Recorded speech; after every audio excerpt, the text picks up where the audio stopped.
اور اتنے دیر میں آمنہ کے لال صلی اللہ تعالیٰ علیہ وسلم جب وہ مار کر تھکے تو حضور ہاتھ اٹھائے، کیا دعا مانگی؟ یا اللہ ان کو ہدایت نصیب فرما دے۔ ایک ان کو مارنا معاف کر دیا، دوسرا ان کے لیے دعا بھی کر دی۔ دعا ایسے نہیں خالی ہاتھ اٹھائے، بلکہ اللہ کے نبی نے دعا کی، گڑ گڑا کر مانگی اور اللہ نے دعا کو قبول فرما لی۔ یہ اخلاق ہیں اس امت کے، جو آج بھٹکی پھرتی ہے، بھائی بھائی کا دشمن بنا کرتا ہے، بھائی بھائی سے نہیں بولتا، میرا بھائی تو ایسا ہے۔ بھائی تو اس کو چھوڑ، تو یہ بتا کہ مسلمان ہے کہ نہیں؟ جس نبی کا کلمہ پڑھتا ہے اس کے نبی کے درس سے تو یہ ملا ہے۔ رحمت والے نبی صلی اللہ تعالی علیہ وسلم کا سکا چچا ہے سیدنا حضرت سید الشہداء سیدنا حضرت امیر حمزہ رضی اللہ عنہ، شہید ہو گئے، خالی شہید نہیں ہوئے، بے دردی سے شہید ہوئے ہیں۔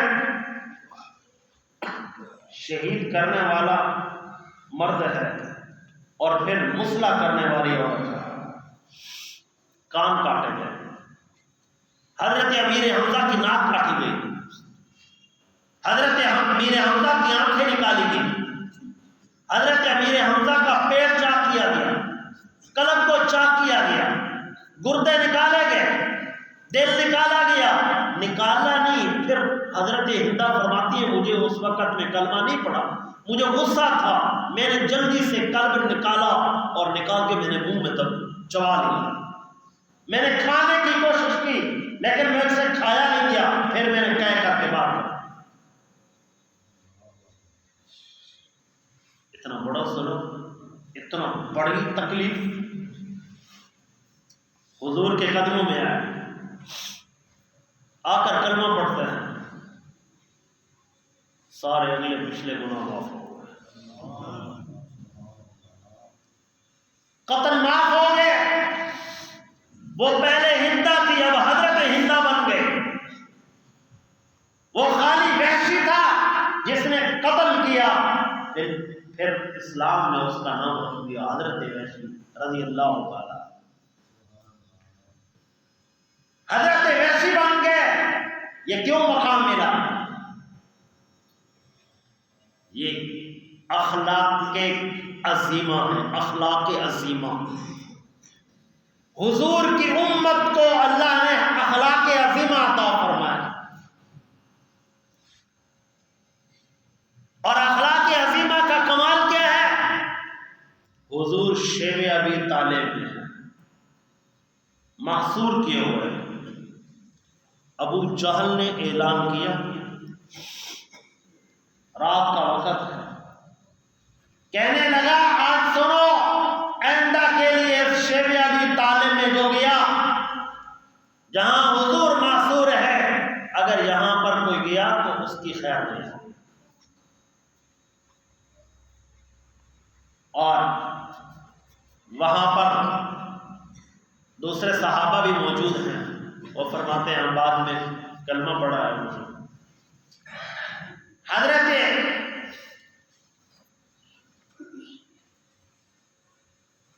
ام معبد یہ واقعہ نقل کرتی ہے حضور علیہ الصلوۃ والتسلیم کا،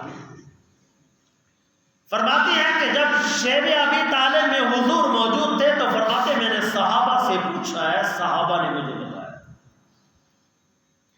فرمانے لگے ایک رات ابو جہل پوری رات ادھر رہا، کہاں؟ شیب ابی طالب میں، اور ابو سفیان بھی وہاں رہے۔ جب ابو سفیان باہر آئے تو آگے دیکھا کہ ابو جہل بھی آیا ہوا ہے۔ ابو جہل نے پوچھا کہاں گئے تھے؟ تو آگے ابو سفیان کہنے لگے میں ویسے دیکھ رہا تھا جو ہم نے قید کیے ہوئے ہیں وہ قیدی ہمارے یہاں ہیں، باہر تو نہیں ہے۔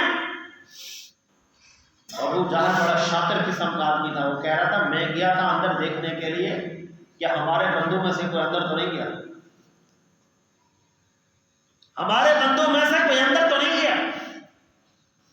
جب دوسرا دن آیا تو پھر ابو سفیان اندر اور ابو جہل بھی اندر. جب باہر نکلے پوچھا ابو سفیان کہاں گئے تھے, حضور کو ملنے؟ کہتا نہیں, میں دیکھنے گیا تھا کوئی اندر تو نہیں گھسا. اور آگے ابو جہل بڑا شاطر تھا, کہنے لگا کہ نہیں میں دیکھ رہا تھا کسی نے ان کو نکال تو نہیں دیا. اور ابو سفیان کہتے ہیں میں آپ کو بتاؤں, میں بھی اللہ کا قرآن سننے گیا تھا, ابو جہل بھی سننے گیا تھا. وہ بھی اللہ کے حبیب سے اللہ کا قرآن سنتا تھا, میں بھی سنتا تھا. میرے مقدر میں کلمہ تھا, وہ بدبخت ہمارا. اور کیا ہے یہ اخلاق عظیمہ ہے. اچھا ابو سفیان کیوں سنتا تھا؟ کہتے ہیں مجھ سے رہا نہیں گیا, ابو جہل سے بھی رہا نہیں گیا. سنتا وہ بھی تھا, سنے بغیر مزہ نہیں آتا تھا. رات کو لوگ محفلیں سجاتے تھے, ہم حضور کا قرآن سنتے تھے. جب آمنہ کے لاپ صلی اللہ علیہ وسلم شیب ابی طالب نے قرآن مجید سنایا تو اس وقت میں فرمایا کہ جب میں نے بھی سنا ہے, ابو جہل نے بھی سنا, اس پر بھی اثر کر گیا تھا, لیکن وہ بدبخت تھا, اس کے نصیب میں کلمہ نہیں تھا. باقی اثر قرآن اس پر بھی کر گیا تھا. حضرت ام معبد فرماتی ہیں جب سیدنا صدیق اکبر رضی اللہ تعالیٰ عنہ سرکار دو عالم رحمت دو عالم صلی اللہ علیہ وسلم کو لے کر مدینے میں جا رہے تھے تو راستے میں میری جھوپڑی آ گئی. فرمانے لگی کہ میرے پاس صدیق تشریف لائے. آخر عرض کیا اما آپ کی جو گھر میں کوئی کھانے پینے کی ہے کچھ؟ وہ کہنے لگی عرب کے دستور کے مطابق, کہنے لگے میرا خاوند بکریاں چرانے گیا ہے, آ جائے گا, بیٹھ جاؤ, شام کو دودھ پلاؤں گی, اور میرے گھر میں کچھ کھانے کا ہے. آپ تشریف رکھیں, شام کو دودھ پلاؤں گی, بکری آئیں گی, دودھ نکالیں گے. اور اتنی دیر میں سیدنا صدیق اکبر رضی اللہ تعالیٰ نے واپس تشریف لائے. آ کر عرض کیا حضور وہ بکری چرانے کے لیے گیا ہوا ہے, گھر میں کچھ کھانے کا ہے نہیں. بوڑھی ماں کہتی ہے رات ادھر رہ جاؤ, شام کو دودھ بھی پلاؤں گی, مہمان نوازی کروں گی جتنے تک ہو سکے گا. اور اتنی بات سنائے, اچھا مہمان نوازی بھی کرے گی؟ ہاں جی مہمان نوازی کرنے کو تیار ہے, وہ بیٹھے انتظار. حضور نے ارشاد فرمایا اس کو کہو وہ جو تمہاری بکری کھڑی ہے اندر, وہ جو تمہاری اندر بکری کھڑی ہے اس کا دودھ نکال لو. اس نے آگے عرض کیا کہ یہ جو عربی جوان ہے نا آپ کا, سیدنا صدیق اکبر رضی اللہ تعالیٰ عنہ سے کہتے وہ جو آپ کا عربی جوان ہے نا, یہ بڑے حسن و جمال والا ہے, اس کو بتاؤ میں آپ کی مہمان نوازی کروں گی, میں آپ کے مہمان نوازی کروں گی, لیکن کیا کروں میرے گھر میں کچھ نہیں. یہ بکری وہ ہے جو بیمار ہے, یہ چلنے کے قابل نہیں تھی, میرا خاوند باقی کو لے گیا, اس کو گھر چھوڑ گیا, یہ چلنے کے قابل نہیں تھی. سیدنا صدیق اکبر رضی اللہ تعالیٰ نے تشریف لائے. آخر عرض کیا حضور ام معبد فرماتی ہیں کہ وہ تو بکری بیمار ہے, بکری وہ تو چلنے کے قابل نہیں ہے, اس بیچاری کا دودھ کہاں سے آیا؟ حضور نے ارشاد فرمایا صدیق ان سے کہہ دو بکری کی دودھ نکالنے کی اجازت تم دے دو, اور اللہ تعالیٰ ہمیں اپنے کرم سے عطا کر دے گا. سبحان اللہ. اپنے فضل سے عطا کر دے گا۔ اب نبی کا اخلاق دیکھو، وہ کیسا اخلاق والا نبی ہے۔ پہلے دودھ نکالا، بکری کی کمر پر ہاتھ پھیرا۔ ہاتھ پھیرنا حضور کا کام تھا، تندرست ہونا اللہ کے فضل سے بکری تندرست ہو گئی، اور ٹھیک کر دینا میرے رب غفار کا کام تھا، وہ ٹھیک ہو گئی۔ صدیق دودھ نکالنے والا ہے، حضور بکری کی کمر پر ہاتھ پھیر رہے ہیں۔ وہ بکری کیسی کمال والی ہوگی کہ جس پر آمنہ کے لال کا ہاتھ مبارک ہے۔ اس بکری نے دودھ نہیں دینا تھا تو کیا کر دے؟ جس کے پاس آمنہ کے لال تشریف لے گئے، حضور اس کی کمر پر ہاتھ پھیر رہے ہیں، صدیق اکبر دودھ نکالتے جا رہے ہیں۔ اور اخلاق کریمہ عظیمانہ دیکھو، پہلے فرمایا اماں کو دو، پہلے فرمایا اماں کو دو۔ اماں برتن لیا، ایک بھر دیا، دوسرا لیا بھر دیا، تیسرا۔ اماں آخر میں کہنے لگی حضور ہمارے گھر میں اب کوئی برتن ہی نہیں ہے۔ نعرہ تکبیر، نعرہ رسالت، تاجدار ختم نبوت۔ عرض کیا حضور میرے گھر میں تو کوئی برتن ہی نہیں ہے، جو برتن تھے وہ سارے بھر گئے۔ اچھا، حضور نے ارشاد فرمایا اچھا اب صدیق آپ بھی ہیں۔ کیوں؟ اس لیے کہ اللہ نے میرے وسیلے سے عطا کیا ہے، آپ پینے والے بنو، اس لیے کہ بکری بے شک اس کی ہے، آج دلانے والا، آج میزبان میں ہوں تو میرے مہمان۔ اور حضور پلا رہے ہیں، امت کے لوگ وہاں معبد بھی پی رہی ہے اور صدیق اکبر بھی دودھ پی رہے ہیں۔ پھر حضور علیہ السلام اپنے لیے فرمایا میرے لیے نکالا۔ وہ کیا کمال درجہ ہوگا کہ جب حضور نے فرمایا ہوگا اب میرے لیے بکری سے دودھ نکالو، وہ حضور کی زبان تو بکری بھی سنتی، اور اس نے کس کمال سے دودھ دیا ہوگا، وہ کیا انداز ہوگا۔ اور بوڑھی مائی نے کہا عربی جوان تو کوئی عام نہیں مجھے لگتا، تیرے جیسا کمال والا انسان مجھے دنیا میں کوئی نظر نہیں۔ تو ہے کون میں جانتی نہیں ہوں، لیکن ہے تو بڑا کمال والا۔ جب چلی گئی دودھ پی لیا، حضور نے فرمایا ان کی بکری ان کے حوالے کر دو، بکری ان کے حوالے کر دی گئی۔ شام کو آتے ہیں، معبد دیکھتی ہے کہ میرا شوہر آ گیا، ابو معبد آ گیا۔ جب آئے اس نے پوچھا کہ یہ بتا آج ہمارے گھر کون آیا ہے، آج ہمارے گھر کون آیا ہے؟ اس نے کہا تمہیں کیسے معلوم ہے ہمارے گھر آیا ہے؟ اس نے کہا آج وہ خوشبو آتی ہے جب سے میں پیدا ہوا ہوں، ایسی خوشبو میں نے سونگھی نہیں۔ بتا وہ آیا کون ہے، اس ہستی کا نام بتا۔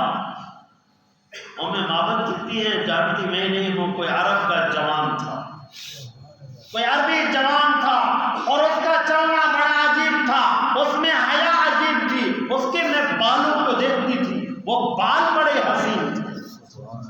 فرمانے لگی میں نے دور ہو کر ان کے بال دیکھے تب بھی حسین تھے، میں قریب ہو کر دیکھے تب بھی حسین تھے۔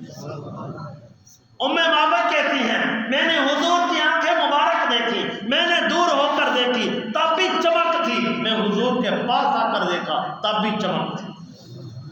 کہتی ہے میں چہرہ انور کو دیکھتی رہی، دور ہو کر جا کر دیکھا، پھر میں حضور کے قریب ہو کر دیکھا، جیسے چمک دور تھی اسی طرح قریب تھی۔ میں دیکھتی رہی اس جوان کو، اس کے سر مبارک پہ پگڑی تھی، اس پگڑی کے اندر جو اللہ نے حسن رکھا تھا وہ عجیب تھا، جو انہوں نے اپنے جسم اقدس پر کملی پہنی تھی اس کملی کا حسن بھی عجیب تھا۔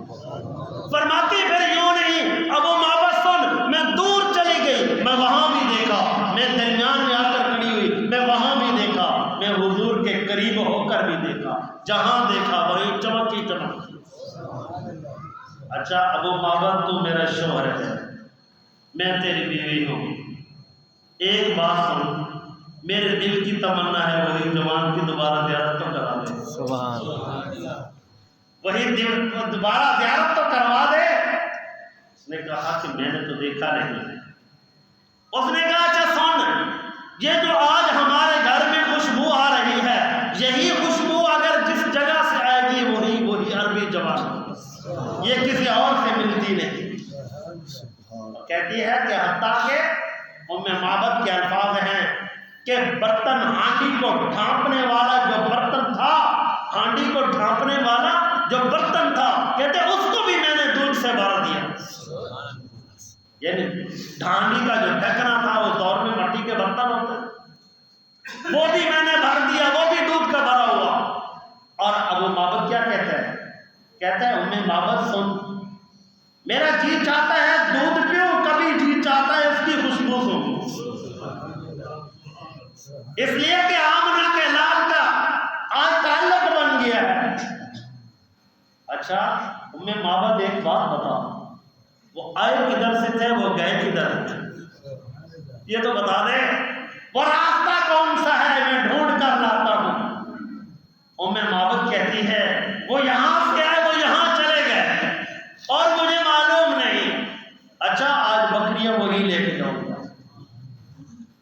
چل پڑے، ابو معبد جا رہے ہیں۔ اچھا یہ پاؤں کا نشان، عرب لوگ بڑے ذہین ہوتے تھے، پاؤں کے نشان بڑے جانتے ہیں۔ چلے گئے، پھرتے پھراتے کمال گئے، قربان جائیے ام معبد، ہم مدینے کو ترستے ہیں، ام معبد کی بکریاں حضور کے دروازے پہ چلتی ہیں، کیا ہی کمال ہوگا۔ اور حضرت ابو معبد فرماتے ہیں میں نے پوچھا یہ بتاؤ یہاں ایک عربی جوان ہے، اس کو جانتے ہو؟ اس کو جانتے ہو؟ اس نے کہا ہاں ہم جانتے ہیں، دکھائیں آپ کو؟ جی دکھا دو، میری بکریاں ہیں۔ تو آگے اس نے کہا تمہیں معلوم نہیں اس جوان کی وجہ سے یہاں بکریوں کو کوئی ہاتھ نہیں لگاتا، جب سے وہ آیا امن ہو گیا ہے، تیری بکریاں امن سے پھرتی رہیں، ان کو کوئی کچھ نہیں کہنے والا ہو۔ اچھا پھر حضرت ابو معبد فرماتے ہیں کہ میں گیا، مجھے اس نے کہا یہ دروازہ ہے، اندر جا کے دیکھ، وہی جوان ملے گا جس کے بارے میں تو چاہتا ہے۔ ام معبد سے پوچھا تھا وہ حسن میں کیسا، وہ خوشبو میں کیسا؟ جب دروازے کے تھوڑا سا دور تھا کہنے لگا یہی خوشبو تو ہمارے گھر آتی ہے، یہی خوشبو تو ہمارے گھر آتی ہے۔ اور وہ کیسا کمال والا گھر ہوگا کہ جس میں حضور تشریف لائے۔ وہ بڑے ام معبد بڑی مقدر والی عورت ہے کہ جس کے گھر میں حضور تشریف لائے۔ اور فرماتے ہیں کہ میں گیا، جب میں دیکھتا گیا، میں نے پوچھا نہیں کسی سے، میں نے وہ دیکھا، مجھے ام معبد کہتی تھی اس کو دور سے دیکھے گا تب بھی حسین ہوگا، اس کو قریب جا کر دیکھے گا تب بھی حسین ہوگا۔ فرماتے ہیں میں حسن دیکھتا رہا، پھر میں یہ سوچتا آسمان پر کوئی ایسی مخلوق ہے جو حسین ہو اس جیسی۔ میں نے ساروں میں عیب دیکھا، حضور میں سب کچھ بے عیب دیکھا۔ فرمانے لگے کہ میں نے دیکھا، میں حضور کا چہرہ اقدس دیکھتا ہوں، میں کبھی آسمان دیکھتا ہوں، کسی وقت زمین کی مخلوقات دیکھتا ہوں، حضور جیسا کچھ نہ دیکھا۔ بالآخر میں حضور کے قدموں پر گرا، میں حضور کے پاؤں مبارک کو بوسہ دیا اور میں نے عرض کیا حضور مجھے کلمہ پڑھا دو، مجھے کلمہ پڑھا دو۔ کہاں سے آیا؟ وہی بکری کا مالک ہوں جو چروانے گیا تھا، آپ تشریف لائے، میرے مقدر کی بات تھی میں نہیں تھا۔ آگے واپس زیارت ہو گئی، شام کو آئے، مل کے ام معبد کہتی ہے اچھا اپنے ہاتھ میری طرف کر۔ ابو معبد دیکھ کرتا ہے ہاتھ، کہتا ہے آج بڑا تجھے میرے اوپر محبت آئی ہے، میرے ہاتھوں کو چوم رہی ہے۔ کہنے لگی نہیں اب بڑھاپا ہے،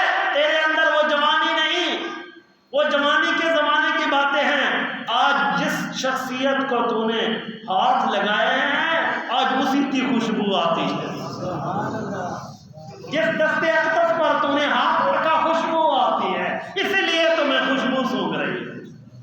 اور فرماتی ہیں ام معبد، پھر ام معبد کہتی اچھا یہ بتا کہ حضور کو آپ نے کہاں کہاں ہاتھ لگایا، اچھا کون کون سا آپ کا حصہ ہاتھ کا حضور کو لگا تھا؟ پھر وہ جگہ چومتی، کہتی ربا مجھے معاف کر دے، تیرے مصطفیٰ کے جہاں جہاں ہاتھوں کو ہاتھ لگے ہیں اور ان کے پاؤں مبارک کو میرے خاوند کے ہاتھ لگے ہیں، میں اسی کو چوم رہی ہوں اس نسبت سے کہ تیرے محبوب کے ہاتھ لگے ہیں۔ نعرہ تکبیر، نعرہ رسالت، نعرہ حیدری، نعرہ غوثیہ، تاجدار ختم نبوت، تاجدار ختم نبوت، تاجدار ختم نبوت، لبیک یا رسول اللہ، لبیک یا رسول اللہ۔ میرے محترم بزرگوں، حضرت ام معبد فرماتے ہیں کہ اس کے بعد میں نے کہا مجھے بھی لے جاؤ، فرماتے ہیں مجھے بھی لے جاؤ، میں بھی یہاں نہیں ٹھہرنا چاہتی، مجھ سے راہ نہیں جاتا۔ حضرت ام معبد ساتھ ہیں، بڑھاپے کی عمر ہے، اچھا کہتی ابو معبد ابھی ان کا ٹھکانہ نہیں آیا، یہ پہاڑی کہتی ہے نہیں ان کا ٹھکانہ نہیں آیا۔ ابو معبد پوچھنے لگے تجھے کیسے پتا؟ عرض کرتی ہے ابو معبد سن، جو ان کی خوشبو ہے میں نے سونگھی ہے، اس جیسی خوشبو ابھی نہیں آ رہی، جب اس جیسی آئے گی پھر میں بتا دوں گی۔ پھر آگے گئی، جب مدینہ شریف کے قریب پہنچی کہنے لگی اچھا اب ان پہاڑیوں میں مدینہ ہے، اب ان پہاڑیوں میں وہ شہر ہے جس شہر میں مصطفیٰ رہتے ہیں۔ اب وہاں پر پہنچ کر کہتی اچھا ابو معبد صحیح بتا، یہ جو سامنے والی یہ عمارت چھوٹی سی نظر آ رہی ہے پتھروں والی، اسی میں مصطفیٰ رہتے ہیں؟ پوچھا تمہیں کہا کیسے معلوم؟ کہتے ہیں مجھے خوشبو ویسے آ رہی ہے جس طرح اس دن آتی تھی، اور وہ خوشبو آ رہی ہے، میں اسی کے نظریے پہ کہہ رہی ہوں، باقی مجھے پتہ نہیں ہے۔ وہ عربی جوان یہاں تو نہیں رہتے، اور دور سے دیکھ کر کہتی ہے یہ وہی ہیں، میں نے دور سے دیکھا اس دن ایسے ہی تھے، میں نے قریب جا کر دیکھا یہی اسی طرح سے، آج ابو معبد صحیح بتا یہی مصطفیٰ ہے، یہی مصطفیٰ ہے۔ آگے حضرت ابو معبد فرماتے ہیں ام معبد تیرا دماغ بڑا تیز ہے، کیا فرمانے لگے؟ تیرا دماغ بڑا تیز ہے، کہنے لگی نہیں مصطفیٰ کی کشش بڑی تیز ہے، میرے اندر کمال نہیں، یہ مصطفیٰ کی ذات کا کمال ہے، جس کے اتنا حسن پہ، جس کی خوشبو پہ، جس کا اتنا ناز انداز پہ آج یہ تعلق بن رہا ہے، یہ کمال اس کا ہے، میرا کیا کمال ہے؟ اور جاتی ہیں حضور کے قدموں پہ گر جاتی ہیں، حضور اس وقت جانتے نہیں تھی، آج آئی ہوں آپ کے در اقدس پر کلمہ پڑھا۔ اللہ تعالیٰ سے دعا ہے اللہ تعالیٰ آپ احباب کی حاضر